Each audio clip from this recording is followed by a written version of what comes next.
Halo semuanya, kembali lagi di Plot Station. Kali ini Mimin akan membawakan alur cerita dari God of War Chains of Olympus. Cerita ini berlanjut sekitar 5 tahun setelah peristiwa di God of War Ascension, atau setengah perjalanannya dalam menempuh 10 tahun pelayanannya terhadap para dewa Olympus. Ares memanfaatkan kepedulian Kratos terhadap keluarganya.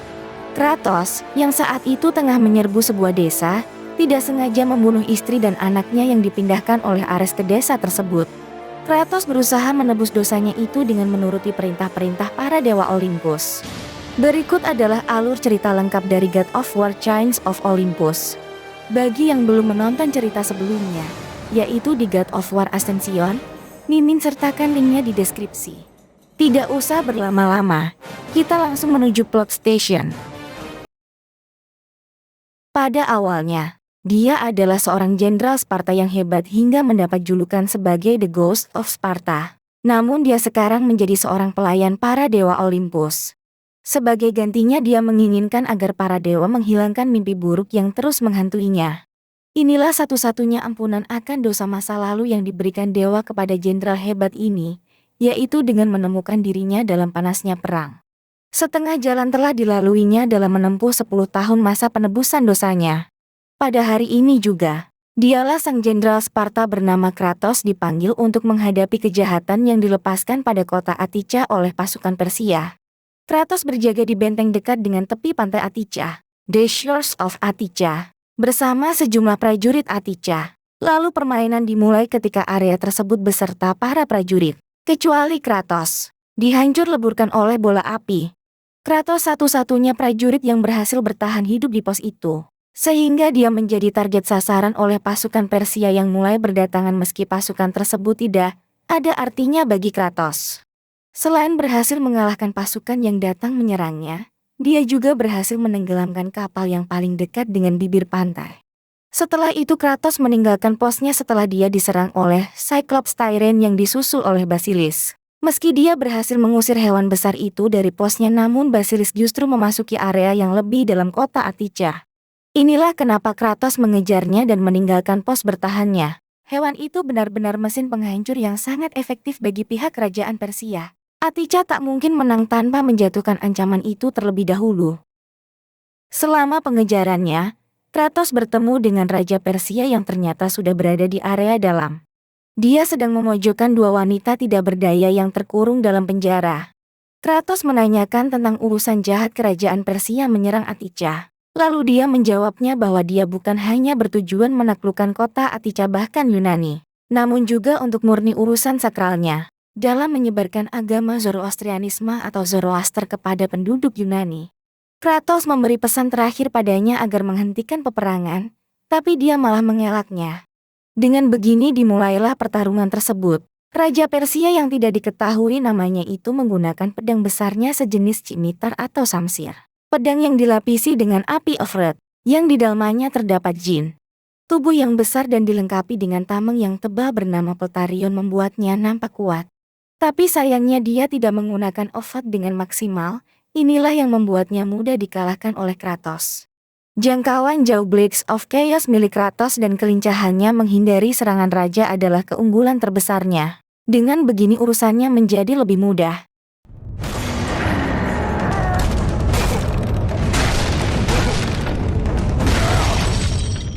Kratos mengambil lampu Jin of Wrath sebagai hadiah kemenangannya, lalu melanjutkan pengejarannya terhadap Basilisk. Setiap Kratos mendekati hewan tersebut yang menyantapi prajurit dan penduduk Attica, dia selalu menjauhinya, kecuali ketika Kratos benar-benar terpojok di area buntu. Hewan ini memang sedikit cerdik untuk sekelas hewan buas yang sudah merasakan kekalahannya ketika menghadapi sesuatu yang lebih kuat darinya. Meski begitu Kratos tetap tidak akan segan-segan untuk membunuhnya demi memenuhi permintaan dewa. Kemenangan ini memang tidak seberapa bagi Kratos, tapi di seluruh permintaan dewa yang diajukan kepadanya hanyalah pertarungan dan peperangan. Hal ini membuatnya mengeluhkan akan permintaan-permintaan tersebut. Bukannya mendapat jawaban dari dewa, tapi justru peristiwa aneh terjadi saat itu juga. Tiba-tiba matahari jatuh dari langit, disusul dengan gempa yang berangsur-angsur menjadikan dunia dalam kegelapan. Ini jelas bukan pertanda yang diberikan oleh dewa terhadapnya, Tapi cahaya yang remang-remang di cakrawala adalah satu-satunya petunjuk baginya untuk segera menuju ke sana. Tenggelamnya cahaya matahari bukan pada waktunya merupakan pertanda akan kebangkitan Morpheus the God of Dreams, beserta kekuatannya berupa kabut hitam yang akan menelan segala yang disentuhnya. Sepanjang perjalanan melewati kota Marathon, Kratos melihat banyaknya makhluk-makhluk dari ras undead bernama Shade yang bermunculan. Atas izin Morpheus menyelimuti kota tersebut dan membunuh para penduduk yang hidup di sana. Morpheus adalah salah satu dewa zaman primordial yang masih hidup sejak pertarungannya melawan para Titans. Meski dia tidak menunjukkan dirinya secara langsung, tapi kekuatan satu dewa primordial cukup untuk memporak-porandakan dunia seisinya dengan syarat tidak adanya keseimbangan dunia. Inilah kenapa Dewa Olympus masih membutuhkan para Titan untuk tidak membunuh mereka, melainkan untuk menopang keseimbangan dunia guna mencegah bangkitnya kekuatan dewa primordial yang tersisa. Morpheus tidak hanya mengirim pasukan Shade, namun juga sejumlah bangsa dan Morpheus Beast. Cahaya remang-remang yang dia ikuti ternyata adalah The Sun Chariot of Helios. Tempat ini adalah lokasi di mana Helios the God of Sun memancarkan sumber energi cahaya yang menerangi bumi dari timur menuju barat. Setelah memasuki area lebih dalam tepatnya di Temple of Helios, Kratos bertemu dengan patung Athena yang mengatakan kepadanya bahwa Helios telah hilang. Dan Morpheus telah menggunakan kesempatan ini untuk keuntungannya menyebabkan para dewa jatuh tertidur lelap. Tanpa Helios, kereta matahari yang seharusnya ditarik oleh 3 kuda api akan kehilangan kendali, keluar jalur orbit, dan jatuh ke bumi. Athena menginginkan Kratos agar menjemput kembali Helios, sehingga genggaman Dewa Morpheus dapat terlepas dan Sun Chariot dapat berjalan kembali sebagaimana mestinya. Meski awalnya Kratos mengelak permintaan Dewi Athena, namun dia berusaha untuk tetap percaya padanya, bahwa para dewa-dewi Olympus akan membebaskannya dari mimpi buruknya. Sekarang tujuannya jelas, dia akan membangunkan ketiga Fire Stars beserta pemandunya bernama Boreas the God of North Wind, agar menarik kembali kereta mataharinya menuju orbit yang seharusnya. Maka dari itu Kratos melanjutkan tugasnya menuju kuil milik Helios untuk mencari cara. Halangan pasti ada, namun bukan hanya dari Morpheus melainkan juga para Satyr dan Harplings yang entah kenapa ada di sekitar sini. Halangan demi halangan diatasi, hingga dia mendapat petunjuk baru dari patung Oas, saudara perempuan Helios yang mengirim jiwanya melalui patung di kuil tersebut untuk memberi informasi kepada Kratos. Dia memberi kabar bahwa Titan Atlas telah kabur dari Tartarus, tepatnya lolos dari penjara yang lebih dalam dari Underworld, khusus untuk para Titan yaitu The Pits of Tartarus. Atlas tidak hanya kabur dari penjaranya, namun juga menculik Helios. Dia ingin merebut kekuatan Dewa Matahari. Dengan begini ancaman Atlas akan dapat menghancurkan dunia. Os memberikan kesempatan kepada Kratos untuk menemuinya di Caves of Olympus, dengan membawa tameng milik Helios bernama Sun Shield yang disimpan di singgasananya. Kekuatan Morpheus semakin lama semakin kuat, kabutnya beserta monster-monster yang bermunculan semakin menyebar. Inilah kenapa Kratos harus segera menyelamatkan Helios atau dunia akan dilahap oleh kabut kegelapan untuk selamanya.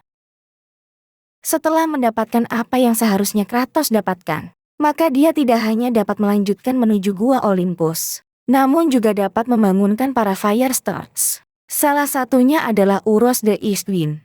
Kratos dapat memasuki Gua Olympus melalui portal yang dibukakan oleh Dewi O sendiri. Lalu untuk mencapai ke tempatnya berada maka harus menyelami sungai. Kemudian pada titik tertentu, bertemulah Kratos dengannya. Dialah Os the Goddess of Dawn sekaligus saudara perempuan Helios the God of Sun. Keduanya adalah keturunan pertama Titan dan lebih tua dari Dewa Olympus. Hasil persilangan dewa primordial dengan Titan membuat mereka memiliki setengah darah dari masing-masing orang tuanya, dan memiliki tanggung jawab besar dalam menopang dunia. Tapi mereka justru berada di pihak Olympus meski leluhur mereka selalu bersengketa dengan Dewa Olympus. Tubuhnya melemas dan sedikit memudar akibat kehilangan energi matahari. Dia bersyukur kepada Zeus karena diberi keselamatan kepada Kratos untuk mendatanginya. Namun Kratos membantahnya bahwa Zeus tidak pernah membantunya sedikit pun. Lalu Os menjaminnya agar tetap percaya dengan keputusan dewa karena kelak pasti akan membebaskannya dari mimpi buruknya. Jika dia setuju untuk menyelamatkan Helios dari Titan Atlas yang menculiknya, dia tetap akan melakukannya sambil menyisihkan jaminan dari Os, karena para dewa sudah mengecewakannya sebelumnya.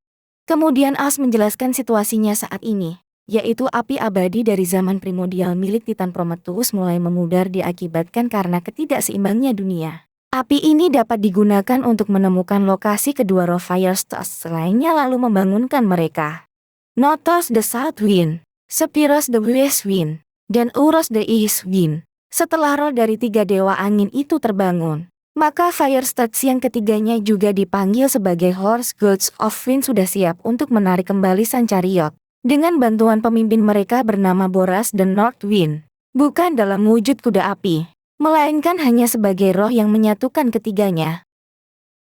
Kratos segera menuju tempat sucinya bernama Shrine of the Fire Stars. Di sini merupakan tempat di mana Helios mengendalikan keretanya sembari bersinar memberi energi alam yang tak terbatas. Ketika dia sedang menuju ke sana, memang bukan kali ini dia mendengar instrumen yang sama ini yang pernah didengar sejak berada di kota Marathon. Namun kali ini lebih familiar dengan lagu yang pernah dimainkan anak perempuannya bernama Calliope. Ini memang membuat Kratos menjadi sedikit cemas, tapi rombongan tentara milik Morpheus membuatnya terlalu sibuk untuk mencemaskan hal itu. Kratos akhirnya memacu Fire Stars agar segera berjalan. Lalu muncullah 3 roh kuda api yang segera menarik Sun Chariot bersama dirinya menuju ke tempat yang tidak dia ketahui. Area Sun Chariot yang ditarik oleh kuda api tersebut hanya bagian tempat sucinya dan meninggalkan kuil milik Helios yang masih di bumi. Angin menghembus kencang, membuat Kratos harus mengikat kencang dirinya menggunakan Blades of Chaos. Ingatannya tentang alunan melodi yang dia dengar mengingatkan masa-masa lalunya bersama keluarga.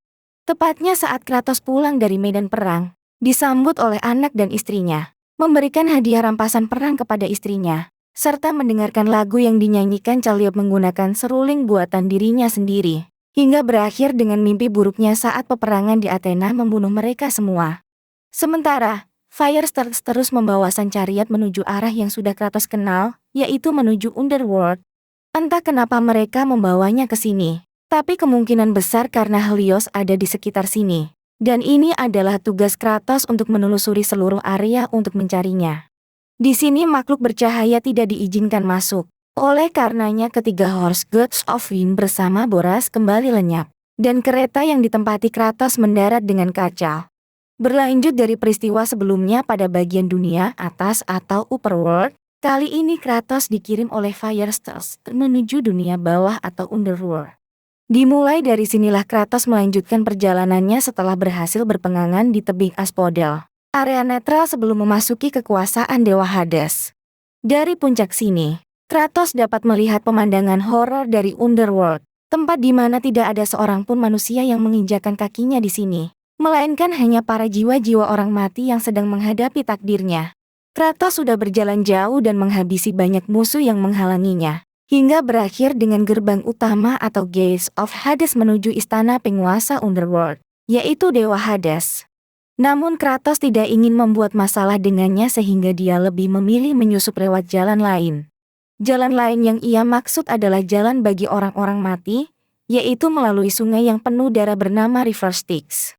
Di sini Kratos tidak akan dan tidak mungkin menyelami sungai tersebut.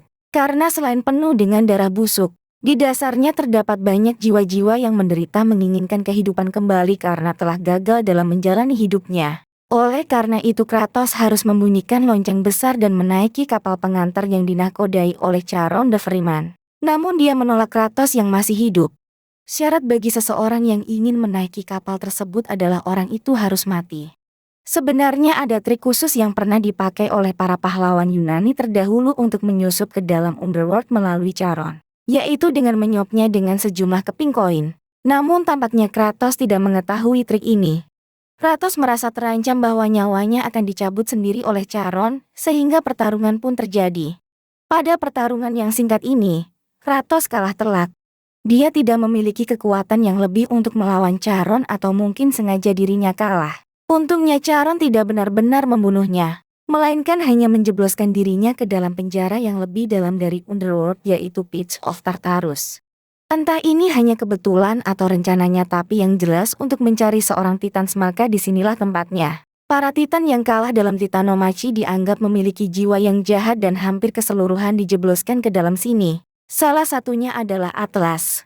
Selain para Titan, di sini pula lah para manusia yang berjiwa jahat disiksa, Terlihat banyak jasad yang sudah mati dalam kondisi terikat. Kratos berhasil meloloskan diri, kemudian dia mempelajari bagaimana seorang titan berukuran raksasa dapat takluk oleh para dewa Olympus dan terikat dengan kuat tanpa ada kesempatan untuk lolos kecuali seseorang dari kalangan dewa sendiri yang meloloskannya.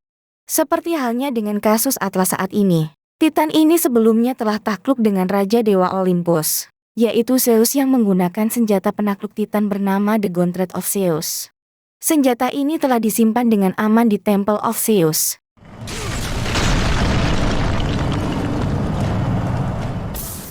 Semakin dalam Kratos memasuki area Tartarus, maka semakin dia menemukan seorang Titan yang terantai dengan sempurna. Ada juga rantai-rantai yang sudah hancur dan sangat bisa dipastikan bahwa rantai tersebut bekas dari Atlas yang kabur. Mimpi buruk macam apa yang akan terjadi jika membiarkan makhluk-makhluk ini dibebaskan? Setelah mendapatkan cukup kekuatan, Kratos menantang Charon lagi. Kratos juga mengatakan bahwa kali ini dia tidak akan segan-segan membunuhnya. Di samping itu Gauntlet of Zeus sangat memberi efek yang besar. Dan hanya kemenanganlah yang menanti Kratos.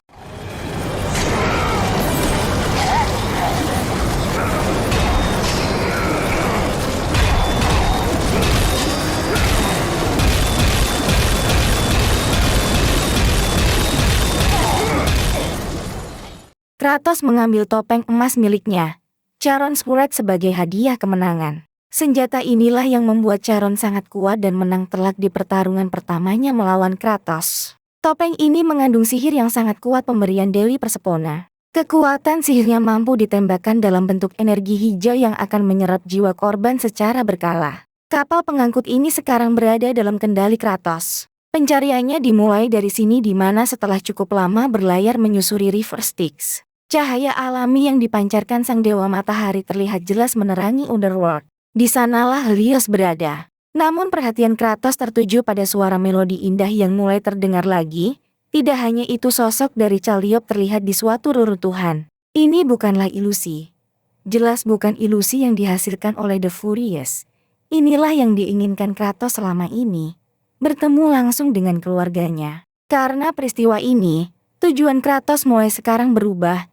Dia akan menemui keluarganya saat ini juga. Kratos terus memanggil anaknya, meski sayangnya Calliope tidak mendengar dan justru kembali masuk ke Temple of Persepona. Karena jiwa keayahan Kratos yang ingin memeluk kehangatan putri tunggalnya, dia pun mengejarnya hingga memasuki ruangan milik salah satu penguasa Underworld. Kratos tidak menemukan siapapun termasuk Calliope sendiri, melainkan hanya ada seorang sosok ibu yang memberi aturan kehidupan setelah kematian.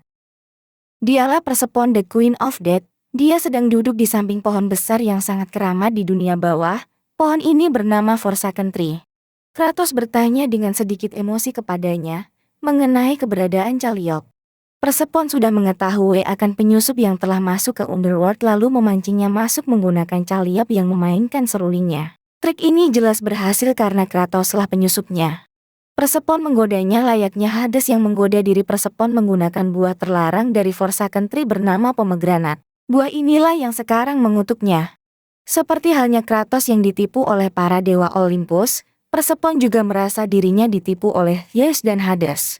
Persephone curhat kepada Kratos bahwa dia harus merelakan dirinya turun ke dunia bawah setiap tahun terakhir, tepatnya saat musim gugur dan dingin. Kemudian kembali lagi ke dunia atas saat musim semi dan panas. Inilah kenapa dia memiliki julukan sebagai Goddess of Spring. Karena pohon-pohon akan bermekaran saat kedatangannya dan berguguran saat peninggalannya.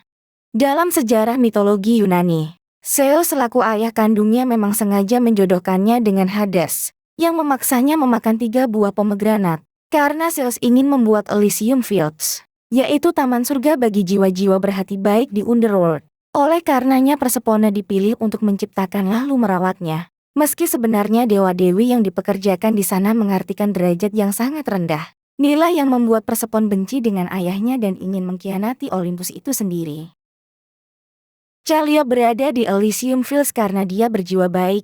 Kratos sudah tidak tahan mendengar curhatan Persephone. Dia ingin segera menemui anaknya. Persephone mengabulkannya kemudian memberitahu cara untuk memasuki taman miliknya, yaitu dengan menancapkan senjata ke Forsaken Tree lalu membiarkan jiwa jahatnya disucikan.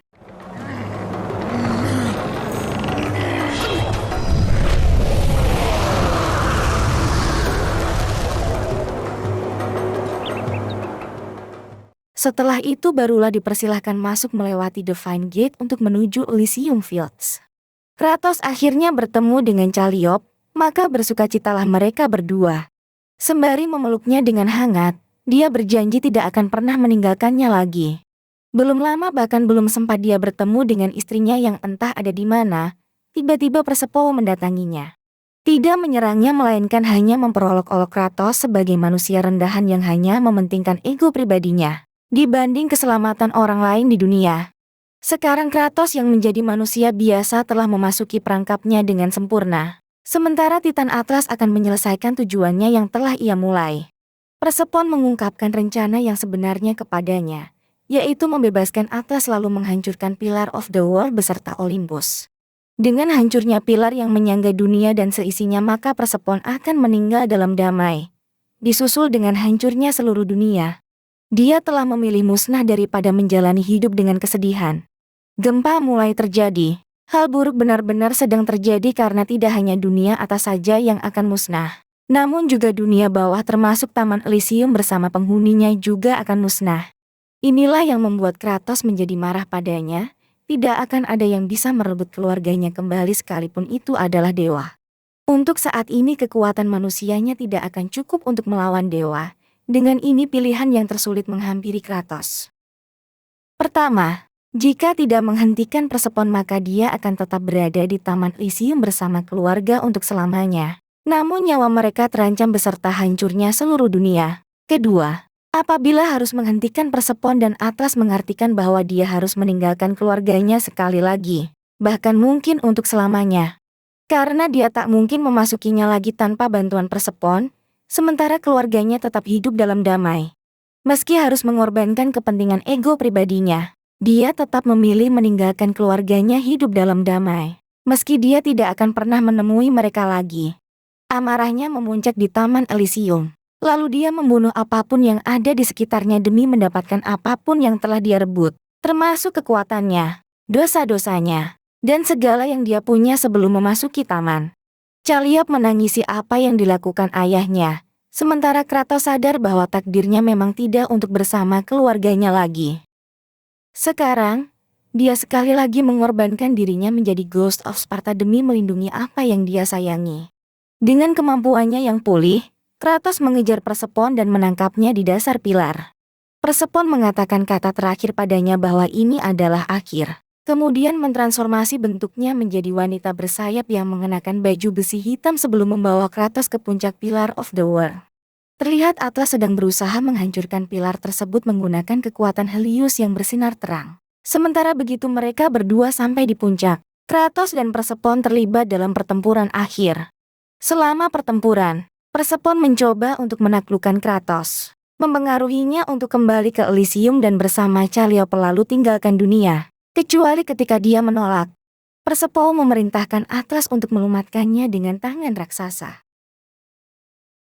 Selama pertarungan, Kratos juga merantai Atlas yang ikut membantu Persephone mengalahkannya. Ikatan rantainya sangat sempurna, seolah menjadikan tubuh Titan tersebut menjadi pilar hidup yang menggantikan pilar yang hampir roboh gara-gara amukan Titan tersebut. Melihat hal ini, Persephone sangat marah karena tujuannya benar-benar terhentikan. Sekarang dia tidak mungkin menghancurkan Pillar of the Wall. Bahkan mungkin dia juga tidak mungkin mengalahkan Kratos tanpa bantuan Atlas. Maka dari itu mulai selanjutnya dia hanya menggunakan serangan jarak jauh. Pada akhirnya tubuh Persephone tetap mengalah. Meski dia masih mengerahkan seluruh tenaganya melawan tembakan pantulan energi matahari yang dipancarkan oleh Kratos dari bantuan Helios. Untuk sekelas dewi, Persephone memang sangat kuat. Tapi kekuatan The Gauntless of Zeus tetap saja di luar kemampuannya. Maka terbebaslah dia dari kehidupannya yang menyedihkan lalu mati meledakkan diri bersama Pillar of the World. Perbuatan Atlas akhirnya juga mendapat ganjarannya yang lebih berat. Dia bukan lagi dipenjara di Pits of Tartarus melainkan menjadi pengganti dari Pillar of the World itu sendiri. Memanggul seluruh berat dunia kepadanya untuk selamanya. Sebelum Kratos pergi meninggalkannya seorang diri, Atlas memberi peringatan bahwa apa untungnya Kratos mempercayai para dewa Olympus. Meski untuk saat ini Kratos masih mempercayai mereka. Namun Atlas telah yakin bahwa suatu saat mereka berdua pasti akan bertemu lagi sambil menyesali peristiwa yang terjadi sekarang. Mulai sekarang, apa yang Kratos cari lalu akhirnya dia temukan sudah hilang untuk selamanya. Suara melodi indah yang dimainkan Calyop telah lenyap, menandakan bahwa anaknya telah berhenti memainkan seruling buatan sang ayah. Kereta matahari beserta Dewa Helios kembali menerangi langit dunia, sementara Morpheus beserta para bawahannya kembali ke asalnya masing-masing. Kratos sedikit bangga dengan kemenangan yang dia raih, menyelamatkan dunia dan seisinya ternyata memiliki kepuasan yang tersendiri. Setelah semua tugas dari dewa terselesaikan, Kratos tertidur dengan nyenyak dan jatuh dari sang chariot menuju tebing lautan Agaan. Dia didatangi oleh Dewa Helios dan Dewi Athena. Keduanya memberi apresiasi sembari mengambil kembali kedua senjata pamungkas milik para dewa Olympus, lalu pergi meninggalkannya. Kratos tidak menyadari akan kehadiran mereka, pertanda bahwa mungkin dewa telah memberikan tidur yang sangat nyenyak.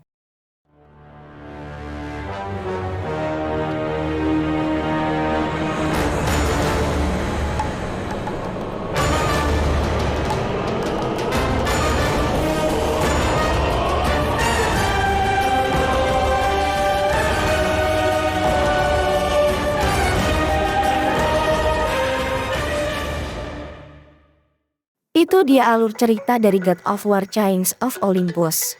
Cerita ini belum berakhir dan masih ada cerita selanjutnya, yang nantinya akan Mimin bahas lagi di episode selanjutnya. Sebelum Mimin pamit, jangan lupa kalian yang menonton ini tinggalkan komentar di bawah. Dan yang paling penting, jika kalian suka dengan cerita ini jangan lupa like, share, dan subscribe. Akhir kata Mimin undur pamit, sampai jumpa di video-video selanjutnya yang pastinya akan lebih seru lagi. So many words unspoken, you took my heart, it's already broken. You don't have to wait, I can take the pain. I will surrender, let me go on a new adventure.